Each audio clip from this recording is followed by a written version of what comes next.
श्रेष्ठ में दोष दर्शन से साधक को बचना चाहिए। अच्छे नहीं है,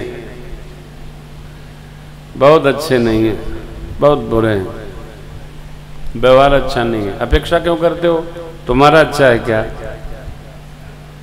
तुम्हारा कर्तव्य ठीक है क्या? तुम पूछ पूछ के राम जी की तरह व्यवहार करते हो क्या? तुम अपने जीवन की विपर्या में व्यवहार में कुछ पिताजी, माताजी, ताताजी, ताई जी कुछ उनके लिए चिंतन करते हो क्या? तुम केवल अपेक्षा करते हो, मेरे को क्या मिला, मेरे को क्या मिला। देखिए, कई लोग दहेज के बड़े विरोधी हैं। हम विरोधी नहीं, हम समर्थक हैं दहेज के। क्यों? दहेज दिया जाता है, लिया नहीं जाता है। हम लेने के विरोधी हैं, देने के विरोधी नहीं है। बेटी का ब्याह करते हो, कन्यादान के पश्चात हिमांचल आज ने दाइज दियो बहुभांति पुण्य कर जोर हिम भूधर है, नहीं है, बात अलग है। यदि भगवान ने दिया है तो बिटिया को ठीक प्रकार से संबंधता बना करके विदा करो, लेकिन सावधान, विदा करने के बाद उसको अपने घर में गृहस्थी में सुखी रहने दो, पकड़े न रहो। अब हम कथा सुनाने यहां आए हैं और हमारी पूरी बुद्धि कानपुर और अयोध्या आश्रम में लगी है, तो हम कथा क्या बांचेंगे? बेटी विदा हो रही है तो उसको विदा करो और पूरा साज सजा के विदा करो। जितना कर सकते हो उसके लिए करो। और हमेशा जो भगत है वो भक्त परिवार में ही विवाह करे, अर्थ परिवार में कदापि विवाह न करे। भक्त के लिए जो पुत्रवधू बने वो भगत के घर की बने। यहां भी खतरा है। आजकल के भगत लोग भी भगवाने बचावे, भगत भगत हैं, काफी नकली भगत हो गए। हाँ, दिखते हैं भगत जैसे, रहते नहीं। जिसकी दृष्टि में बेटी और बहू दो भाव है वो भगत नहीं है, वो केवल दिख रहा है। सहज होइए।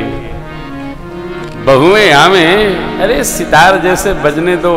किसी ने हमारे एक प्रश्नोत्तर का विरोध किया है।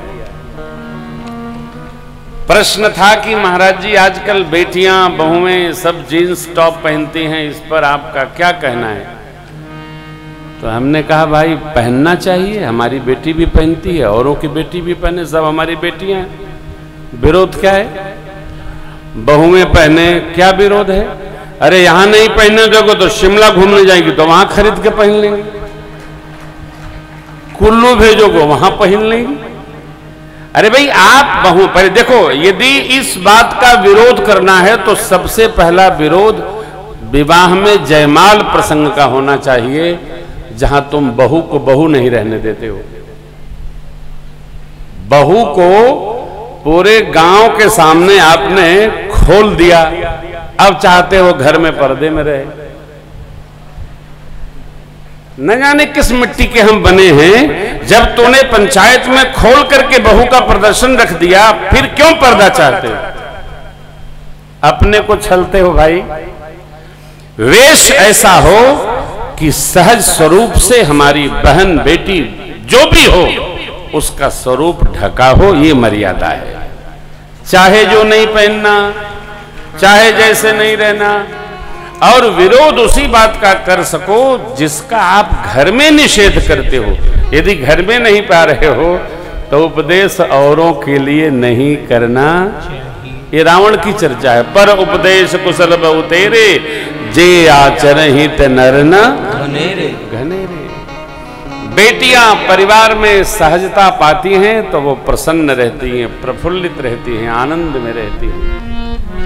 बेटियां देखिए, हम बहू बोलते नहीं है, हमारी बहू रानियां भी सब बेटियां हैं। उनमें आप ऐसा भाव उतारोगे तो मायका विस्मरण हो जाएगा, ससुराल ही उनको घर जैसा नहीं घर ही लगेगा। ये व्यवहार हमारा उपस्थित होना चाहिए। भगवान ने भरत जी पर छोड़ा और भरत जी ने मेरे सरकार पर छोड़ दिया। हे प्रभु, जे विधि मन प्रसन्न प्रभु जय विधि प्रभु प्रसन्न मन होई, करुणा सागर कीजिए सोई। हे ठाकुर, जिस व्यवहार में, जिस आज्ञा पालन करने में आप प्रसन्न हो, वो आज्ञा हमको हो जाए। भगवान ने बड़े स्नेह से भरत जी को उपदेशित करते हुए कहा, भैया, श्री चक्रवर्ती महाराज पूज्य पिताजी को तन से प्रेम नहीं था, प्राण से प्रेम नहीं था, सत्य स्वरूप वचनों से प्रेम था। मां जी को वचन देते समय श्री चक्रवर्ती महाराज ने कुल की सौगंध उठा ली, सत्य की सौगंध उठा ली, और सत्य के पालन में उन्होंने शरीर को शांत कर लिया। हम चारों भाइयों को योग्य यही है, जिस सत्य व्रत का पालन पूज्य पिताजी ने किया, हम चारों उसी का पालन करें। आपके लिए योग्य है कि आप धर्म तत्व के अन्वेषक हैं, मीमांसक हैं। वही व्यवहार जो हमारे हित में उचित हो, अयोध्या के जीवन में उचित हो, आपके लिए उचित हो, सबके लिए उचित हो, स्वयं भी करिए और हमसे भी करवाइए। मुझे आपसे कुछ भी कहने में कठोरता का भास हो रहा है, अस्तु, मैं आपसे बहुत कुछ कह नहीं सकता। परिवार का जो व्यवहार है वो सबके लिए सम होता है। परिवार में वही व्यक्ति सबका लाडला स्नेहिल होता है जो सबका ख्याल करता, व्यवहार करता हुआ और परिवार के निमित्त जीवन जीता है। हमारे वंश की एक मर्यादा है, कुल की एक मर्यादा है। पूज्य पिताजी ने जिस पथ का पालन किया, हम आप उसका पालन करें। यदि गुरुदेव भगवान और मिथिलापति न होते तो अयोध्या के जीवन में जो उत्पात उपस्थित हुआ है उसमें न जाने क्या होता। गुरु कृपा ने सब कुछ संभाल लिया। अस्तु, राजकाज का संहार गुरुदेव भगवान सब करेंगे, गुरु कृपा संहार करेगी। हम और आप अपने अपने धर्म का, व्रत का पालन करें। और भगवान ने यहाँ एक सुंदर संदेश दिया है भरत जी को कि मुखिया मुख सो चाहिए, खान पान कहूँ पावलई पोषई सकल अंग, तुलसी सहित दीबे। परिवार का मुखिया मुख जैसा हो। मुख का क्या वैशिष्ट्य है? मुख सबके साथ सम व्यवहार करता है। शरीर के किसी भी अंग से मुख रुष्ट नहीं होता। अब इस पर जरा चिंतन करिएगा। दांत कभी कभी जीभ को काट लेते हैं, दांत कभी कभी गाल को भी काट लेते हैं, परंतु मुख किसी के लिए आवेश नहीं लेता है।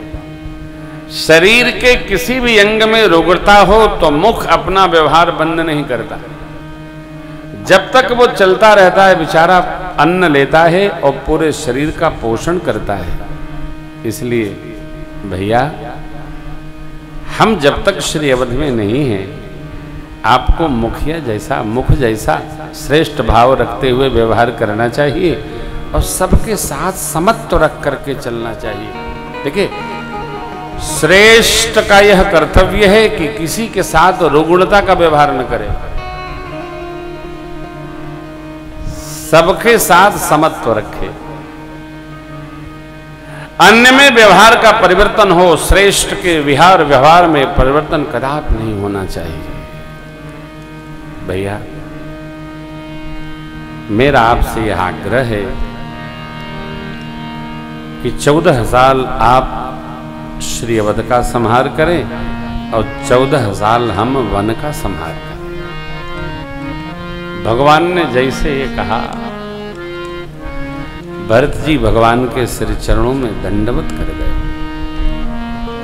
नीति और सिद्धांत सत्य के आश्रय में चलते। सिद्धांत सत्य से इधर उधर होता नहीं है, और नीति माने धर्म नीति। धर्म नीति जो व्यवहार करना चाहिए वही करती।